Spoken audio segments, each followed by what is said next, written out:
All right, now that we have the entire PDF pattern put together for the jacket pattern, let's go ahead and do the second most essential thing before we actually do the fitting and adjusting of our pattern, and that is the measurements.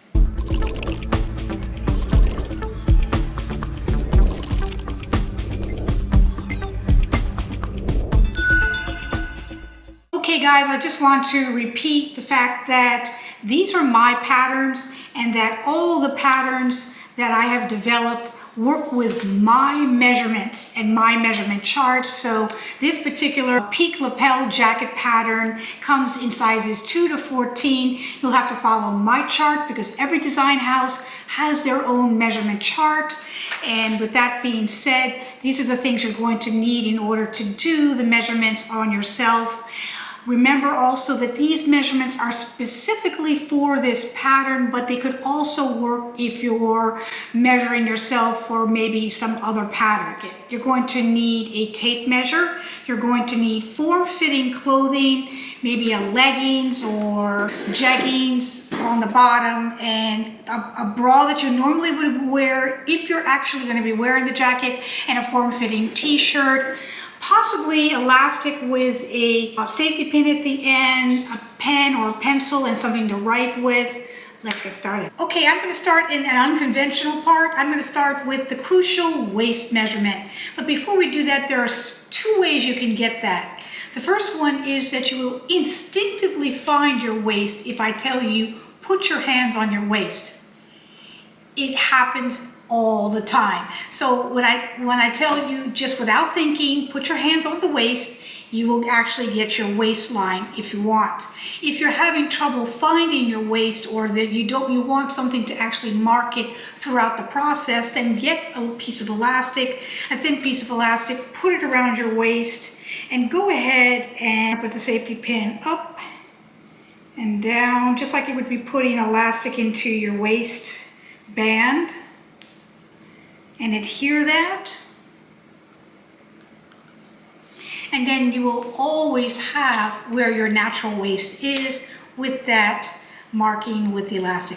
I want to do this on myself because I know you're going to probably have to do this on yourself. So let's go ahead and show you how to do that. I'm going to go ahead and take my tape measure. I like the tape measure that doesn't even have the ends on it. I actually take the metal off the ends so I can get very, very precise, so that I can manipulate all the way to the very tip of this measuring tape. And then you want to go ahead and put your measuring tape around where that elastic is. You want to pull it over to the front. You pull one side over the other side like this, and you don't want to make it tight, but you want to pull this side over this side. And then when you feel like you have it, that you can still breathe, you put your finger on there, you get that exact measurement, then you will jot that down. The bust measurement, you want to go across the back of your bust level, and then you want to pull it over to the front, again using your left hand if you're right-handed with one part of the measuring tape, and your right hand with the other part of the measuring tape. You don't want to squish it, but you don't want to make it too loose. Once you find a good delicate spot where that is, then put your finger on wherever that measurement is, and then jot that down. We're going to do both the high hip, which is just that fat area on most women, and then we're going to do the full hip area. The high hip area can be anywhere from 3 inches below that your natural waistline to 5 inches down below that natural waistline. Wherever you feel there's a bump. If you do have a tummy, if you don't have a tummy, that's fine. Go ahead and take that measurement, make it straight in the back. Wrap it around to the front using your left hand with one of the measuring parts of the tape and the other one. Kind of crisscross it, get that secured measurement, use your fingernail to mark it, and then write it down.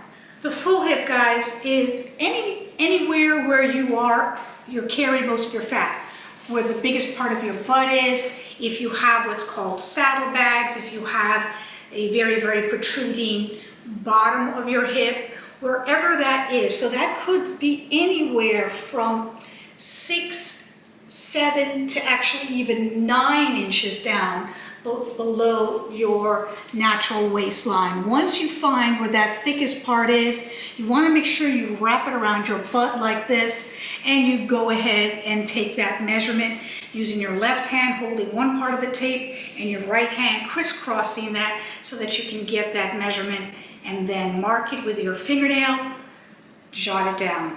Shoulder line. Some people can be very broad, some people can be very narrow. This is very kind of crucial, and this can only be found, unless you're a complete expert, with a t-shirt or something that actually has that on there. So my t-shirt is riding kind of high over where my shoulder would be, but that's still okay. You want to try to develop and find where your neck is here to wherever that shoulder seam would normally be.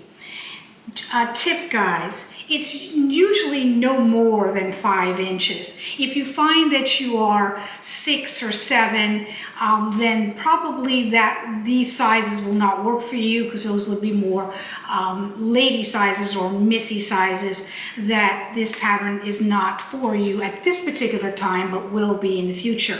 So you want that measurement. It can be anywhere in the 4s and the 5s for the shoulder measurement.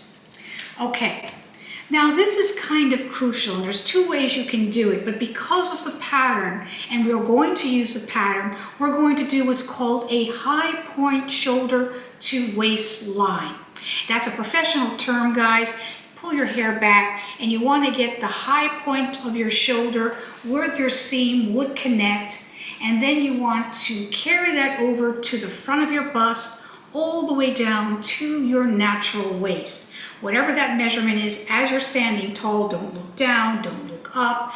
Get that measurement, jot it down. Now the back could be from the center bone. So I'm going to go ahead and move my hairline this way, and I'm going to put the number 1 part of the tape measure touching my waistline, and then I'm going to put my head forward just slightly, and I'm going to hit that bone on the back of my neck, stand up straight, and then get that measurement. This will decide whether you're short-waisted or long-waisted, and what kind of adjustments will be needed for that jacket pattern.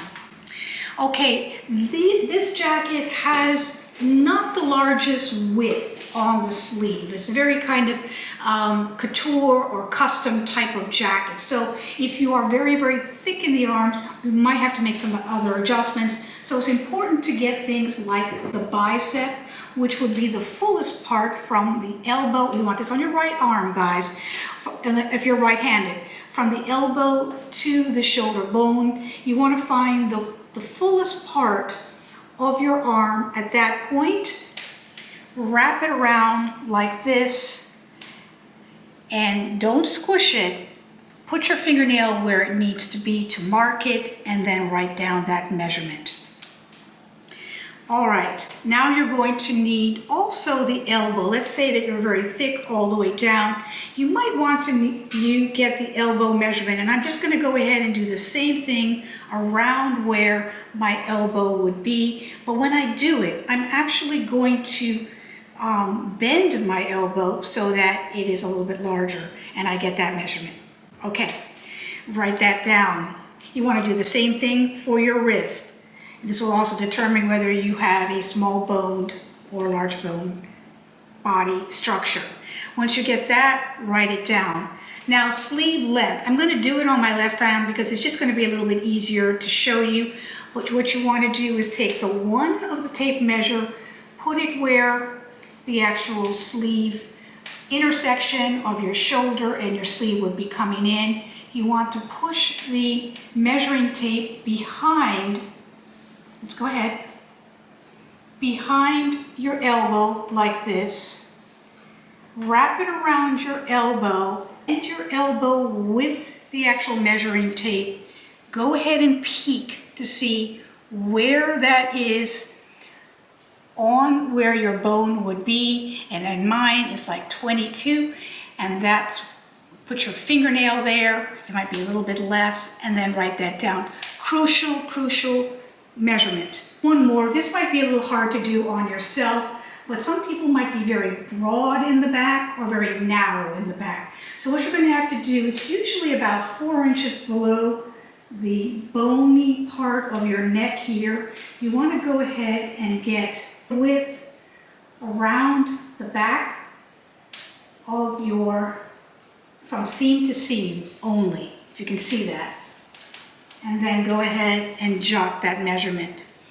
It's also good to do this in the front, if you'd like, above the bust, just above the bust, at the fullest bust, and then below the bust.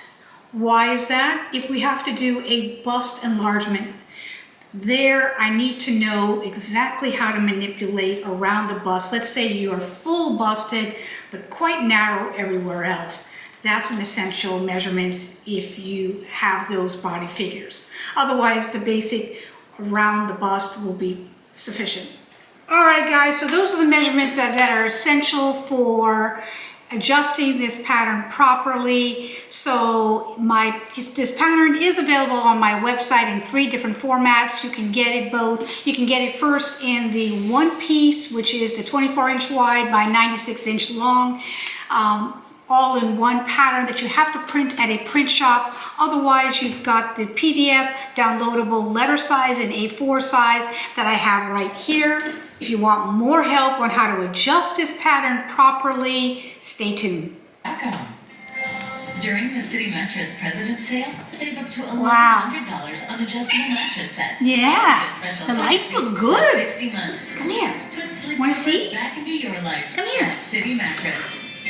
Come here, meatballs. Are you ready? Say hi, for meatballs. Valentine's? Your Valentine's